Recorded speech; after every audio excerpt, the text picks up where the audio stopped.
आज हम computer class से स्टार्ट कर रहे हैं और हमारे क्लासेस के अंतर्गत हम कोशिश करेंगे जीरो से स्टार्ट करें और एडवांस तक जाएं, जिसके अंतर्गत हम कंप्यूटर का पूरा नॉलेज ले पाएं। तो हम कंप्यूटर पूरा कंप्लीट सीखने के लिए आप लोग हमारे वीडियो को रेगुलर नियमित रूप से देखते रहें। तो हम स्टार्ट करते हैं। कंप्यूटर मुख्यतः 3 यूनिट से मिलकर बना है, जिसके अंतर्गत पहला यूनिट आपका कहलाता है हमारा इनपुट यूनिट, दूसरा हमारा कहलाता है सीपीयू और तीसरा हमारा आउटपुट। जब हम डेटा कंप्यूटर को देते हैं, प्रोसेसिंग के दौरान जिस यूनिट के माध्यम से देते हैं वो यूनिट कहलाती है हमारी इनपुट यूनिट। जिसके माध्यम से हम डेटा प्राप्त करते हैं वो कहलाता है हमारा आउटपुट यूनिट। जिन डिवाइसेस के माध्यम से हम कंप्यूटर को डेटा देते हैं वो कहलाती है हमारी इनपुट डिवाइसेस, जैसे कीबोर्ड, माउस, लाइट पेन, ये सब हमारे इनपुट डिवाइसेस हैं। जब इनपुट के माध्यम से जब डेटा देते हैं तो वो जाता है सीपीयू के पास। सीपीयू यानी सेंट्रल प्रोसेसिंग यूनिट, जो उस डेटा पर प्रोसेसिंग करने का काम करता है। अब आखिर ये काम कैसे करता है इसको हम समझें, तो इसके पहले हम जाएंगे कंप्यूटर की परिभाषा पर कि कंप्यूटर क्या है। तो कंप्यूटर की परिभाषा में कहा गया कि कंप्यूटर इलेक्ट्रॉनिक डिवाइस है जो यूजर द्वारा दिए गए निर्देशों को पूरा करता है। या इसकी सही परिभाषा पे हम थोड़ा सा और जाएं तो हम कह सकते हैं कि कंप्यूटर इलेक्ट्रॉनिक डिवाइस है जो अंकगणितीय क्रियाओं को कंप्लीट करता है या पूरा करने का काम करता है। तो क्या कंप्यूटर अंकगणितीय प्रोसेस को पूरा करेगा? सिर्फ अंकीय मान जैसे हमने दिया 2 + 2, तो क्या 4 करेगा? नहीं, कंप्यूटर तो इसके अलावा हम जो भी डेटा देते हैं, जैसे हमने किसी नाम को लिखा ABCD, तो आउटपुट में हमें मिल जाता है ABCD। इसका मतलब क्या है कि कंप्यूटर तो सभी वर्क कर रहा है। तो क्या ये परिभाषा गलत है? नहीं, कंप्यूटर की ये परिभाषा पूर्णतः सही है। आखिर ये परिभाषा सही कैसे है उसको हम समझें। तो कंप्यूटर इलेक्ट्रॉनिक डिवाइस है जो अंकगणितीय कार्यों को पूरा करता है। तो अंकगणित में हम 1 2 3 4 5 की बात नहीं कर रहे हैं, हम उसके बाइनरी कोड की बात कर रहे हैं, 0 और 1, इस अंकगणित की बात कर रहे हैं। Binary number system, binary number system क्या है उसको हम समझें। तो कंप्यूटर के बारे में हमने परिभाषा इसको कहा कि कंप्यूटर इलेक्ट्रॉनिक डिवाइस है। तो कंप्यूटर इलेक्ट्रॉनिक है तो इलेक्ट्रिक क्या है? तो हमने कहा कि इलेक्ट्रॉन का प्रवाह इलेक्ट्रॉनिक विद्युत कहलाता है। अब यहां पर हम बात करें, इलेक्ट्रॉन किसी धातु के अंदर पाए जाते हैं और इसके अंदर हमने पढ़े हैं 2 आयन होते हैं, एक होता है धन और एक ऋण, पॉजिटिव और नेगेटिव, और इनकी जो विद्युत की उपस्थिति तथा अनुपस्थिति को दर्शाते हैं। जिसके अंतर्गत जो प्लस होता है उसे हम 1 से काउंट करते हैं। हम इसको ऐसे लिख लेते हैं माइनस प्लस, यानी माइनस को हम काउंट करते हैं 0 से और प्लस को हम काउंट करते हैं 1 से। और विद्युत की उपस्थिति तथा अनुपस्थिति दोनों को ये कोड दर्शाते हैं और इन दोनों को ही हम बाइनरी नंबर कहते हैं। और चूंकि कंप्यूटर एक इलेक्ट्रॉनिक डिवाइस है तो ये इलेक्ट्रॉनिक सिग्नल को समझता है और उसी की भाषा, उसकी जो भाषा है वह है डिजिटल कोड, जैसे हम कहते हैं नंबर सिस्टम, बाइनरी कोड्स। और इन बाइनरी कोड पर कैलकुलेशन किया जाता है। इसके अंतर्गत लॉजिकली कैलकुलेशन किया जाता है और वो जो लॉजिकल होते हैं वो लॉजिक कोड होते हैं एंड, और नॉट। इन लॉजिक के आधार पर हमें आउटपुट मिलता है। अब हम इन लॉजिक की भी बात करेंगे कि इस लॉजिक पर कैसे आउटपुट मिलता है, लेकिन अभी हम पहले बेसिक को थोड़ा सा समझ रहे हैं, इस एडवांस को हम बाद में समझेंगे। तो पहले अब हम आ जाते हैं बाइनरी कोड के ऊपर, जिसको हमने कहा गणितीय क्रिया करता है। तो इस गणितीय क्रिया के अंदर कौन सा गणित? तो इसमें बाइनरी कोड पर कैलकुलेशन होता है और इसके अंदर 2 कैलकुलेशन किए जाते हैं, एक है प्लस, दूसरा है माइनस। क्यों किए जाते हैं? क्योंकि 2 आयन यहाँ पर उपस्थित होते हैं, पॉजिटिव और नेगेटिव, इसलिए यहाँ पर जो नंबर सिस्टम्स होंगे वो होंगे 0 और 1। और इसी अंकगणित की बात कर रहे हैं हम, ना कि 1 2 3 4 5 की। तो जब हम कंप्यूटर की परिभाषा पे जाते हैं तो उसमें कहा जाता है कि कंप्यूटर एक इलेक्ट्रॉनिक डिवाइस है जो अंकगणितीय क्रियाओं को पूरा करता है। तो अंकगणित में कौन सा? हम 1 2 3 पर नहीं जाएंगे, हम जाएंगे 0 और 1 पर, बाइनरी कोड पर। इन अंकगणित को वो पूरा करता है जिसके अंतर्गत पॉजिटिव और नेगेटिव कैलकुलेशन का काम करता है, प्लस और माइनस। अब उसके अंदर गुणा भाग की स्थिति भी आती है, वो कैसे आती है, कैसे बनती है, वो डिस्कशन आगे करेंगे। अब जो हमारा सीपीयू होता है ये सिर्फ बाइनरी नंबर को समझता है। क्यों समझता है? क्योंकि ये एक इलेक्ट्रॉनिक डिवाइस है। तो यहाँ पर जो इनपुट दिया जाता है, क्या ये हम बाइनरी इनपुट देते हैं? नहीं, हम बाइनरी इनपुट अब नहीं देते, हम देते यूजरी भाषा, यूजरी इनपुट। यूजर भाषा कौन सी है? जो हम जानते हैं। हम क्या जानते हैं? तो हम एबीसीडी जानेंगे, अ जानेंगे, 1 2 3 4 5 6 जानेंगे, जबकि कंप्यूटर की भाषा को नहीं समझता। कंप्यूटर की भाषा को समझता है सिर्फ बाइनरी कोड 0 और 1 को। हाँ, प्रारंभिक समय में जब अपने सेसो काल में कंप्यूटर था तो इसी भाषा पर कैलकुलेशन होते थे, बाइनरी कोड के ऊपर। और प्रोग्रामर्स जो कंप्यूटर डेवलपर्स थे वो इसी कोड पर काम करते थे, इनपुट देते थे, आउटपुट प्राप्त करते थे। लेकिन उसको समझना बहुत कठिन होता था। वो उसका जो स्टैंडर्ड था, जो उस लैंग्वेज पे काम कर रहे हैं वही लोग उसमें इनपुट देते थे और वही लोग उनको समझ पाते थे। जैसे हम यदि यहाँ पर हिंदी भाषा या इंग्लिश भाषा को हम जानते समझते हैं, लेकिन यदि मैं आपको कोई इनपुट चाइना की भाषा में दे दूं, इस प्रकार से बॉक्स बना दूं, हमें समझ नहीं आएगा, क्योंकि ये भाषा हमारी नहीं है। हमारी भाषा हम जानते हैं, हम हिंदी जानते हैं, हम इंग्लिश जानते हैं, ये हमारी भाषा, लेकिन हम चाइनीज भाषा को नहीं जानते। यदि जो जानता है तो वो उसके लिए निर्देशन का काम करेगा। तो यहाँ पर कंप्यूटर की भाषा को जानता है, तो कंप्यूटर जानता है मशीनी कोड, बाइनरी कोड जिसे हम कहते हैं। हमारी भाषा को कंप्यूटर नहीं जानता, तो फिर हमारी भाषा को कंप्यूटर समझता कैसे है? तो जब हम इनपुट के माध्यम से यहाँ पर डेटा अपनी भाषा में देते हैं, जैसे हमने दिया 2+2, तो जो इनपुट डिवाइस होती है इसके अंदर इस प्रकार का परिपथ लगा होता है जो यूजर द्वारा दिए गए निर्देशों को छोटे छोटे बाइनरी कोड में कन्वर्ट कर देता है, जैसे 0 और 1। और वो जो डेटा है वो जाता है सीपीयू के पास। सीपीयू यानी आपको मैंने पहले भी नाम फुल फॉर्म इसका बताया, सेंट्रल प्रोसेसिंग यूनिट, मध्य में कार्य करने की इकाई, जिसे कंप्यूटर का मस्तिष्क भी कहा जाता है। ये सीपीयू मेन बॉस होता है इसका। जब यहाँ डेटा जाता है तो सीपीयू के अंतर्गत और भी यूनिट विद्यमान होती हैं, और जिन यूनिट से मिलकर पूरा सीपीयू बना है वो है सीयू, एएलयू।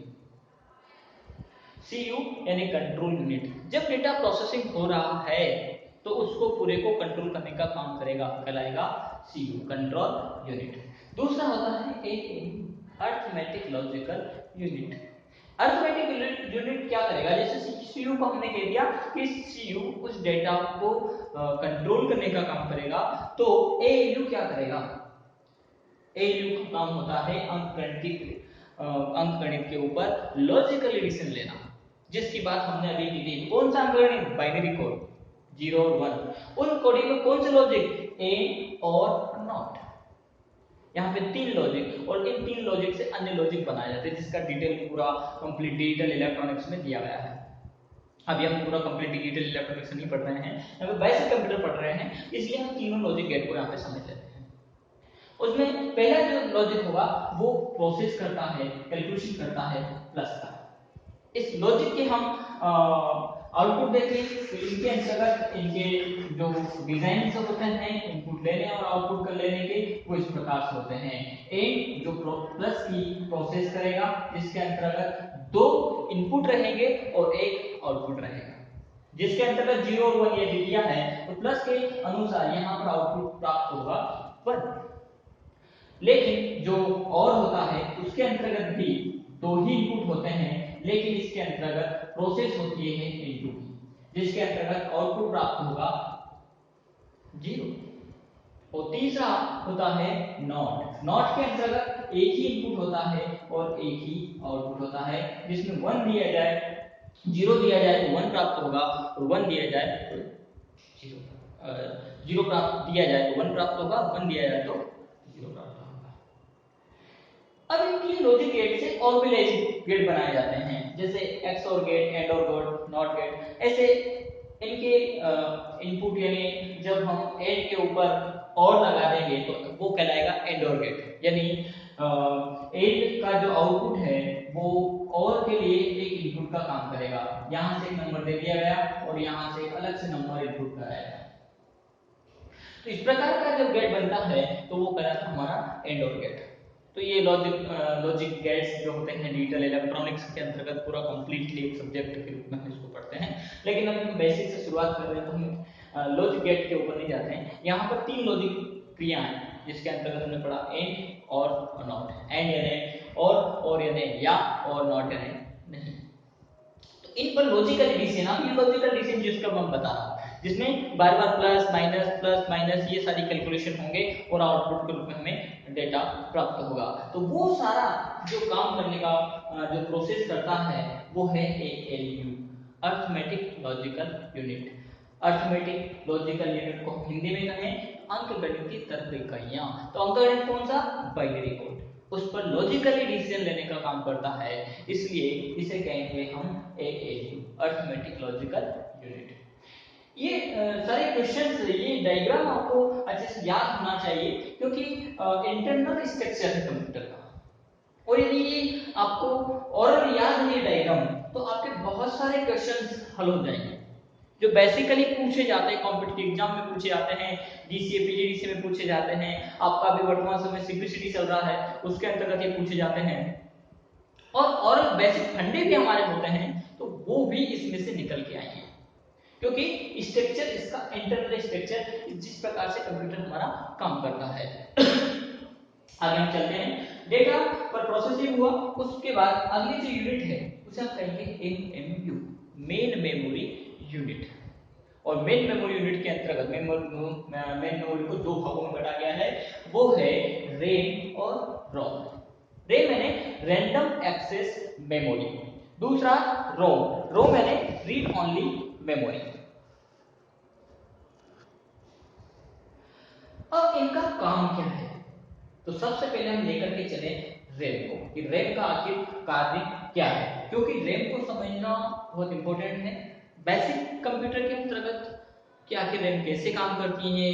क्योंकि कभी भी हम डिवाइसेस की बात करें, कंप्यूटर इलेक्ट्रॉनिक की बात करें या मोबाइल इलेक्ट्रॉनिक की बात करें, मोबाइल डिवाइसेस की बात करें, तो और जो सामान्य यूजर हैं जिन्हें ज्यादा कोई नॉलेज नहीं होता वो भी कहीं ना कहीं बार बार फोकस करते हैं रैम कि आपके एंड्रॉइड के आपके मोबाइल की रैम अच्छी होगी। कई बार तो बहुत सारे यूजर हार्ड ड्राइव को, सेकेंडरी मेमोरी को भी रैम ही मान लेते हैं कि हमारी तो रैम अच्छी है, इसमें रैम 500 GB लगा है, जबकि 500 GB की रैम हम सेकेंडरी स्टोरेज के रूप में यूज करते हैं, प्राइमरी मेमोरी के रूप में रैम का प्रयोग करते हैं। लेकिन 500 GB या 1000 GB रैम वर्तमान समय अवेलेबल नहीं है, यानी ये प्राइमरी है और टेम्परेरी रूप से डेटा को स्टोर करने का काम करती है। अब हम रैम की कार्यप्रणाली को समझते हैं कि आखिर रैम, तो रैम कंप्यूटर का एक इंपॉर्टेंट भाग है। ऐसे इंपॉर्टेंट भाग को सारा स्ट्रक्चर भी है, क्योंकि यदि एक भी यूनिट इसमें नहीं होगा तो आपकी यूनिट कंप्लीट नहीं है, आप इनपुट नहीं दे सकते, आउटपुट प्राप्त नहीं कर सकते।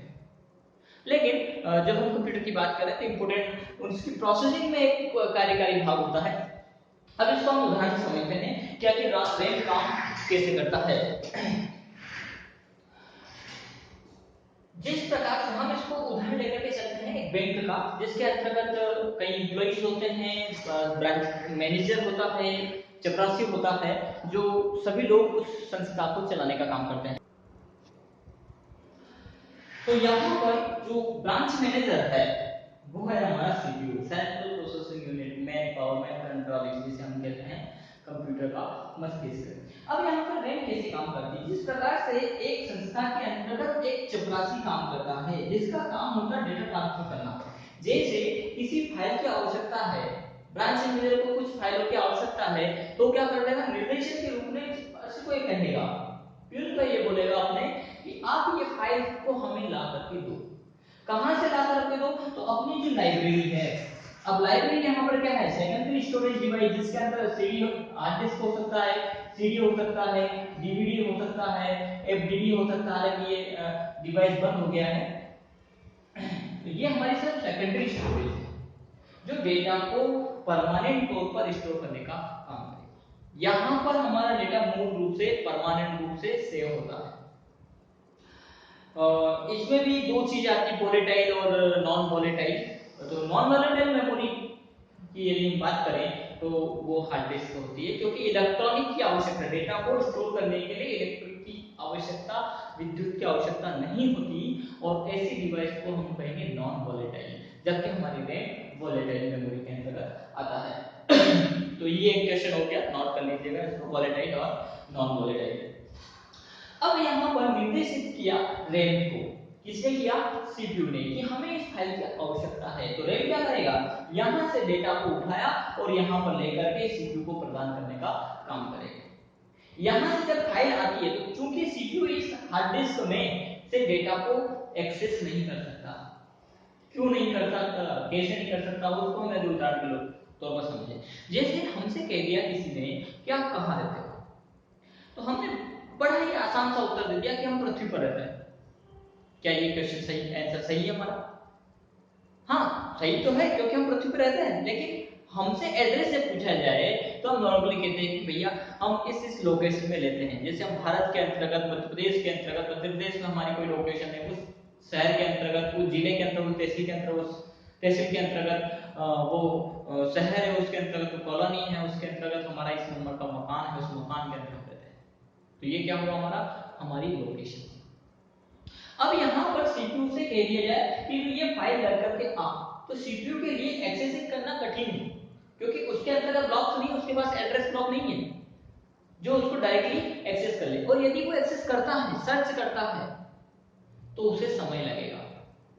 सीधी सी बात है, इतने में यूजर कोई दूसरा उसको निर्देश दे देगा। ऐसे समय में सीपीयू का काम सिर्फ एक ही काम हो जाएगा, निर्देश लिया यूजर से और उस डेटा को सर्च करता रहेगा। सीपीयू खुद सर्च ना करे, इसके लिए यहाँ पर एक मेमोरी लगाई जाती है, रैम, रैंडम एक्सेस मेमोरी। ये क्या करती है, जिस प्रकार एक चपरासी जो ब्रांच है, वो ब्रांच जब ओपन होती है, चपरासी कब से कब तक काम करता है उसको हम समझे। तो चपरासी का टाइम होता है कि भैया जब ब्रांच ओपन हुई, 10 बजे ओपन हुई और 5 बजे बंद हो रही है, तो 10 से 5 तक वो काम करेगा।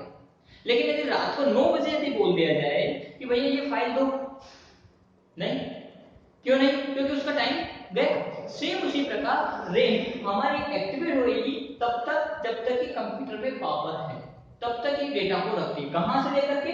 हार्ड डिस्क से। यहां से डेटा लेगी, अपने पास रखेगी और सीपीयू को देगी। इधर से डेटा लेकर के वापस डेटा सेव करने की प्रोसेस में रखेगी, यानी हार्ड डिस्क में सेव करेगा। लेकिन ये सब प्रोसेसिंग होती है टेम्परेरी रूप से, यानी जिस प्रकार से एक चपरासी काम करता है वो टेम्परेरी रूप से काम कर रहा है। यदि मैनेजर ने बोला कि 9 बजे, बोले अब मेरा समय नहीं है, अब मैं वो फाइल आकर के नहीं दे सकता, क्योंकि एक्सेसिंग टाइम भी नहीं। अब उसको हार्ड ड्राइव या जो लाइब्रेरी है वो उसके पास अवेलेबल नहीं। सेम उसी प्रकार रैम के पास भी लाइब्रेरी अवेलेबल नहीं है। तो आपको इसका कार्यप्रणाली समझ में आ गया होगा कि यहाँ से हार्ड डिस्क से रैम डेटा उठाया, रैम ने अपने पास रखा और सीपीयू को दे दिया। प्रत्येक फाइल को प्रोसेस करने के लिए रैम में कुछ मेमोरी ब्लॉक्स बने होते हैं और वो ब्लॉक को अलॉट करता है। जितने समय की प्रोसेस होती है उस समय के लिए उस ब्लॉक्स को अलॉट करेगा, उस पर प्रोसेसिंग होगी, आउटपुट के प्राप्त हो जाएगा और ब्लॉक को खत्म कर देगा। नया फिर ब्लॉक बनेगा, फिर प्रोसेस होगी, फिर आउटपुट मिलेगा, फिर खत्म कर देगा। इसीलिए इस मेमोरी को कहा गया रैंडम। जैसे चपरासी फाइल ला करके देगा और सीपीयू को दे देगा, अपने पास नहीं रखता, टेम्परेरी रूप से कुछ समय के लिए अपने पास रखा, जैसे ही प्रोसेसिंग आउटपुट के रूप में उसने या मैनेजर को दे दिया। सेम उसी प्रकार यहां से डेटा उठाया, इसके पास रखा, प्रोसेसिंग हुई, आउटपुट दे दिया। इसलिए हम इसको कहेंगे रैंडम एक्सेस मेमोरी, अस्थायी संग्रह बाध्य, ये अस्थायी मेमोरी। आपको अच्छे समझ में आ गया होगा रैम की कार्यप्रणाली। अब आता है रोम। यहां ये बात समझ में आती है कि जब यहां से सीपीयू ने निर्देश दिया, रैम के पास गया, रैम ने हार्ड डिस्क से फाइलों को लेके आया। किन फाइलों को, ये भी थोड़ा सा समझ लेते हैं। उन फाइलों को जिनका एग्जीक्यूशन के दौरान आवश्यकता पड़ रही है। जैसे यहाँ पर आपके हार्ड डिस्क के माना कि 500 जीबी, तो 500 जीबी डेटा को अपने पास नहीं रखेगा, क्योंकि ऐसे तो असक्षम हो जाएगा रैम। रैम की कैपेसिटी यदि हमने 500 जीबी हार्ड ड्राइव लगा रखी है, तो खूब हम 8 जीबी की रैम लगाएंगे, 2 जीबी, 4 जीबी, 6 जीबी, 8 जीबी लगाएंगे, 10, कोई 16 जीबी लगा लेगा। 64 GB लगा ले, लेकिन हमारी जो ड्राइव है, सेकेंडरी मेमोरी है, वो तो 500 GB का है। तो फिर ये संभव कैसे है कि 500 GB की फाइल को लोड करके वो एग्जीक्यूशन के दे दे, क्योंकि उसके पास इतना स्पेस ही नहीं है। तो उन फाइलों को लेता है जिनकी एग्जीक्यूशन के दौरान आवश्यकता पड़ती है, उनको कहां से उठाता है, हार्ड ड्राइव से, अपने पास रखता, प्रोसेसिंग के लिए सीपीयू को प्रदान करता है। और ये परमानेंट अपने पास नहीं रहता, जब तक सीपीयू में पावर रहेगा तब तक रैम जीवित है। जैसे ही सीपीयू का पावर गया, सिस्टम शटडाउन किया, रैम का डाटा खत्म हो जाता है। और यदि प्रोसेसिंग में पावर चल भी रहा है तब भी पूरा डाटा नहीं रखेगा। यदि कोई फाइल एग्जीक्यूशन के लिए आई है तो यहां से उठाता है, अपने पास रखता है, जब तक एग्जीक्यूशन या प्रोसेस चल रही है तब तक उसको पास अपने पास रखेगा, सीपीयू को दिया, प्रोसेसिंग खत्म हुई, उस ब्लॉक को खत्म हुआ, वो ब्लॉक रैम के अंदर जो एलोकेशन हुआ था वो खत्म हो जाएगा, फिर नया जनरेट होता है। इस प्रकार से कब तक चलेगा, जब तक कि आपका सिस्टम चल रहा है, जब तक कोई प्रोसेसिंग चल रही है तब तक वो प्रोसेस चलता रहेगा, हर बार ऐसा करता रहेगा। जैसे चपरासी को जितनी बार ब्रांच मैनेजर या मैनेजर जो है वो निर्देश देगा तब तक वो फाइल लेकर के आएगा और प्रोसेसिंग करता रहेगा, देता रहेगा, लेकर के देता रहेगा। लेकिन जैसे सिस्टम बन हुआ या ब्रांच बंद हुई तो चपरासी का काम खत्म हो जाता है। सेम सीपीयू का पावर खत्म हुआ, आपकी रैम शट डाउन बंद हो जाती है। अब यहाँ पर इनपुट से हमने डेटा दिया, सीपीयू के पास गया, रैम ने उसने ले लिया, हार्ड ड्राइव से आउटपुट भी मिल गया, तो फिर रोम की आवश्यकता क्यों? आखिर रोम यहाँ पे क्या काम करेगा? रोम को भी कहा गया कि ये भी प्राइमरी मेमोरी है, इसके बिना भी इसका काम नहीं चलेगा। तो आखिर कार्य प्रणाली क्या है? तो पहले तो हम इसके नाम पर जाते हैं, Rome and read only memory. ये फुल फॉर्म आप अच्छे से याद करें, क्योंकि कॉम्पिटिटिव एग्जाम्स में इससे रिलेटेड जब क्वेश्चन आते हैं तो अधिकतर तो कई बार फुल फॉर्म में पूछ लिया जाता है, फिर उसकी कार्य प्रणाली की तो बात होती है। तो हमें प्राइमरी तौर पर इनकी फुल फॉर्म अच्छे से याद होना चाहिए। एक अच्छे यूजर की भी पहचान है, साथ साथ स्टूडेंट की तो है ही, लेकिन जो यूजर जो कंप्यूटर का यूज कर रहा है उनको बेसिक फंडे उनके याद होना चाहिए। चलिए हम आगे बढ़ते हैं। तो रोम यानी हो गया रीड ओनली मेमोरी। अब रीड ओनली क्यों कहा गया? क्योंकि कंप्यूटर से संबंधित रिलेटेड जो भी इंफॉर्मेशन होती है, ऐसा डेटा जो कभी बदला ना जाता हो, वो सभी डेटा लिखा होता है रोम पर, रीड ओनली मेमोरी। जब कंप्यूटर चिप का निर्माण किया गया तभी इसमें कुछ जानकारी, आवश्यक जानकारी निर्देशन के रूप में डाल दी गई, और वो जब जब सीपीयू पावर देते हैं तब तक वहां से पढ़ लेता है, पढ़ करके आगे बढ़ जाता है। सिर्फ रीड किया जाता है, कभी राइट नहीं किया जाता है, यानी बदला नहीं जाता, इसीलिए इसको कहा जाता है रीड ओनली मेमोरी। अब कैसी जानकारी, उसको हम समझे तो जैसे डेट और टाइम, डेट और टाइम कभी बदले जाते हैं, आप कहेंगे कि बिल्कुल बदले जाते हैं। मैं उसके फॉर्मेट की बात कर रहा हूं, जैसे डेट, आज हम डेट को डेट कहेंगे तो कल कुछ और कहेंगे नहीं, कल भी डेट ही रहेगा। हाँ, उसकी वैल्यू चेंज हो जाएगी कि जैसे आज 27 है तो कल 28 हो जाएगा, 29 हो जाएगा, उसकी वैल्यू चेंज हो रही है, वो फील्ड चेंज नहीं हो रही है। तो ऐसा सभी डेटा कंप्यूटर की रोम पर लिखा जाता है, रीड ओनली मेमोरी।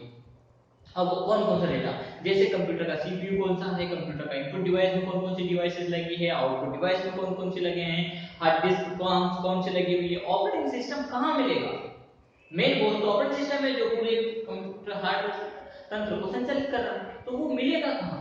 तो इसकी जानकारी कैसे? क्योंकि सीपीयू को जैसे कि हमने पावर दिया तो बूटिंग प्रोसेस के अंतर्गत उसे ऑपरेटिंग को लोड करना होता है। हम बूटिंग प्रोसेस को भी आगे डिटेल में समझेंगे, मैंने बड़े ही आसानी शब्द से कह दिया कि बूटिंग प्रोसेस, लेकिन बूटिंग प्रोसेस क्या होता है उसके भी हम स्टेप बाय स्टेप समझेंगे। तो बूटिंग प्रोसेस के अंदर ऑपरेटिंग सिस्टम कहां है? ऑपरेटिंग सिस्टम हो सकता है हार्ड ड्राइव में हो सकता है कि सीडी डीवीडी में हो सकता है कि पेन ड्राइव में हो सकता है कि नेटवर्किंग ऑपरेटिंग सिस्टम हो, नेटवर्क में किसी एक सिस्टम पे डाल रखा है और वहां से हमने उसको ऑनलाइन कर दिया है और बूटिंग के अंतर्गत अलग-अलग सिस्टम पर डिस्ट्रीब्यूट कर रहा है। तो ये सभी जानकारी, साथ साथ सिस्टम का डेट टाइम, उसका हार्डवेयर डिवाइसेस को, जैसे हम लैन कार्ड को हमें डिसेबल करना है, यूएसबी पोर्ट को डिसेबल करना है, तो ये सारी settings, input device output device संबंधित सभी सेटिंग, वीजीए संबंधित setting, internal password, user password, ऐसी सारी सेटिंग, यूजर पासवर्ड में रोम के यूजर पासवर्ड की बात कर रहा हूं मैं, विंडोज ऑपरेटिंग सिस्टम के पासवर्ड के बाद नहीं होगा। तो वो सारी जानकारी सेव होती है रोम पर, रीड ओनली मेमोरी। अब क्यों इसको नया भी लिख सकते हैं, लेकिन आपने देखा होगा कि जब हम किसी ब्रांच में जाते हैं, क्योंकि मैंने पहले आपको बताया कि हम इसको ब्रांच के रूप में समझ रहे हैं, तो आपने देखा होगा कि ब्रांच के अंतर्गत एक मैनेजर का रोल होता है, शाखा प्रबंधक जिसे हम कहते हैं, फिर क्लर्क के अपने अपने चेयर्स लगे होते हैं, अपने अपने काउंटर्स होते हैं, उन पर लिखा होता है ये यहाँ यहाँ बैठे हैं। तो हमने देखा होगा कि जो जहां जैसे ब्रांच मैनेजर का रूम जहां है, जब दूसरे दिन जाते हैं तो क्या कहीं और चला जाता है? नहीं, वही परमानेंट तौर पर है। क्यों? क्योंकि जब हम जाते हैं तो आसानी से उससे एग्जीक्यूट हो सके। सेम यहां पर भी ऐसी जानकारी की आवश्यकता होती है जो कभी बदली न जाती हो। जैसे डेट और टाइम उसकी आवश्यकता होगी, क्योंकि बूटिंग के समय उसको डेटा भी लोड करना होगा, क्या किस डेट के अनुसार उसे प्रोसेसिंग होना है। हाँ, इसको अब एक्टिवेट कैसे रखें, क्योंकि जब हम सिस्टम को बंद कर देते हैं तो जरूरी है कि हम प्लग को लगा करके रखें। हम कई बार प्लग को निकाल देते हैं, लेकिन तब भी आपने देखा होगा कि आज आपकी डेट 27 है, तो कल आपको सिस्टम में जब आपने प्लग निकाल दिया तब भी वैल्यू क्या मिलेगी आपको? 28 कि 27? नहीं, हमें 28 मिलता है। तो फिर वो डेट ऑटोमेटिक कैसे चेंज होगी? बंद डिवाइस में वो डेट चेंज कैसे होगी? जैसे हम घड़ी की बात करें, घड़ी के यदि हम सेल निकाल दें तो क्या कल आपको नया डेट टाइम मिलेगा? नहीं, वो वहीं रुक जाएगा। हमें उसके लिए एक सेल की आवश्यकता होती है जो उस घड़ी को या उस टाइम शेड्यूल को आगे बढ़ाता है। उसके लिए पावर की आवश्यकता होती है। तो हम जैसे कहते हैं कि रैम का पावर ऑफ हो गया, तो सीधी बात है डेटा चला गया। इसका पावर, इसको पावर देने के लिए एक सीमोस बैटरी लगाई जाती है। इसका भी डिटेल कभी कभार कॉम्पिटिटिव एग्जाम में पूछा गया है।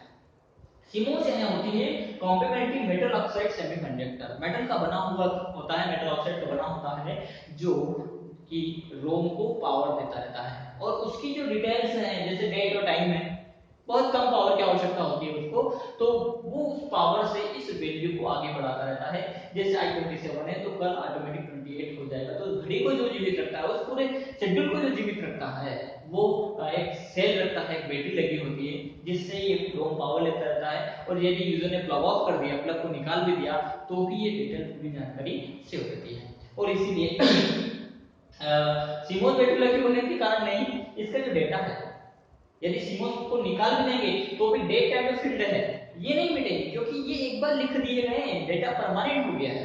इसकी वैल्यू जो है कि वो डिसेबल हो जाएगी। वो टाइम जब मैन्युफैक्चर किया गया, जो डेट उस समय डाला गया था, वो डेट रीसेट हो जाएगा, वो डेट स्टोर नहीं रहेगा। इस डेट को आगे मेंटली रेगुलर रखने के लिए जो हमने सेटिंग उसके किए हैं, उन सेटिंग को सेव करने के लिए हम यहाँ पर इस रोम को पावर देते हैं सीमोस से। जैसे हम रोम को बायोस भी बोलते हैं। बायोस यानी होता है बेसिक इनपुट आउटपुट सिस्टम। ये भी फुल फॉर्म के रूप में कई बार पूछा गया है।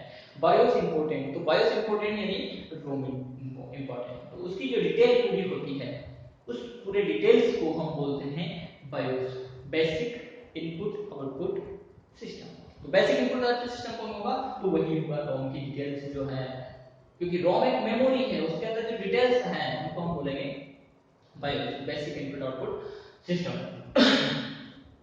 तो हमने इस प्रकार से मेन मेमोरी यूनिट को समझा, जिसके अंदर कहते हैं एमएमयू, मेन मेमोरी यूनिट, जिसके अंतर्गत हो गया रैम और रोम। इसके बाद आता हमारा सेकेंडरी मेमोरी। सेकेंडरी मेमोरी में hard disk, CD, FDD, FDD floppy. अब इनके फॉर्म थोड़ा सा फुल फॉर्म को समझ लेते हैं। एक डिस्क होता है हार्ड डिस्क ड्राइव। अब हार्ड डिस्क क्यों कहा जाता है? क्योंकि धातु की प्लेट पर मैग्नेटिक मेटल की कोडिंग करके इसको बनाया जाता है। और धातु आपने देखा तो धूल धातु की बात करते हैं हम, तो उस पर मैग्नेटिक मेटल की कोडिंग करके बनाया जाता है। इसको इसलिए हार्ड होने के बाद इसको कहा गया हार्ड डिस्क ड्राइव। दूसरा होता है सीडी। सीडी होता है कॉम्पैक्ट डिस्क। कॉम्पैक्ट डिस्क को इस पर धातु की प्लेट होती है, प्लास्टिक की मोटी कड़क प्लेट होती है, जिस पर मैग्नेटिक मेटल की कोटिंग करके बनाया जाता है। सेम उसी प्रकार डीवीडी भी बनी होती है, डिजिटल वर्सेटाइल डिस्क। इसको गलत रूप में वीडियो डिस्क बोला जाता है, लेकिन वो गलत नाम है। सही नाम इसका जो है वो नोट कर लीजिए आप, डिजिटल वीडियो डिस्क। और सीडी का फुल फॉर्म होगा कॉम्पैक्ट डिस्क। ये फुल फॉर्म भी आपको याद होना बहुत जरूरी है। एफडीडीएन होता है फ्लॉपी डिस्क ड्राइव, जो वर्तमान समय में मैन्युफैक्चरिंग बंद हो गया क्योंकि इसकी कैपेसिटी बहुत कम होती थी, हल्की होती थी और बहुत ही नाजुक और कम विश्वसनीय होती थी। साथ ही साथ मैं ऐसे देखा जाए सीडी या डीवीडी की अपेक्षा तो महंगी होती थी क्योंकि कम स्टोरेज और प्राइस उसके बराबर होता था, इसलिए महंगी होती थी। तो ये सब हमारी सेकेंडरी स्टोरेज, इसमें पेन ड्राइव भी हमारा आ गए, अन्य स्टोरेज जब हम वर्तमान समय में मेमोरी कार्ड्स वगैरह हो गए, फ्लैश ड्राइव वगैरह हो गए, ये सब हमारे कहलाते हैं सेकेंडरी स्टोरेज। प्राइमरी स्टोरेज के अंतर्गत हो गया रैम और रोम। अब सेकेंडरी स्टोरेज के अंतर्गत हम एक एक करके पढ़ेंगे, जिसमें hard disk, CD, DVD, FDD, इनके बारे में डिटेल बारे में पढ़ेंगे। साथ ही साथ यहीं पर हमारा उपस्थित होता है ओएस। ओएस मींस होता है ऑपरेटिंग सिस्टम, जो मेन पार्ट होता है, जिसे समझना भी हमारे लिए बहुत जरूरी है, जिसे हम अगले हमारे चैप्टर में देखेंगे। और इस प्रकार से हम डेली एक एक एपिसोड के रूप में, एक एक चैप्टर के रूप में, यूनिट के रूप में, सॉरी यूनिट तो ज़्यादा डेटा हो जाएगा हमारा, हम थोड़ा थोड़ा लेकर के समझेंगे ताकि हमें ज़्यादा बर्डन भी नहीं हो और आपको भी ज़्यादा समस्या नहीं आए इनके नाम और डेटा को पढ़ने समझने के लिए, और आसानी से इस प्रकार से हम कंप्यूटर को सीख सकें। और यदि आप रेगुलर हमारी वीडियो देखते रहेंगे तो आप मुझे उम्मीद है कि आप कंप्यूटर में एक्सपर्ट हो जाएंगे। धन्यवाद। हमारा चैनल सब्सक्राइब करना न भूलें, साथ ही साथ अधिक से अधिक लोगों तक इस वीडियो को शेयर करें, लाइक करें।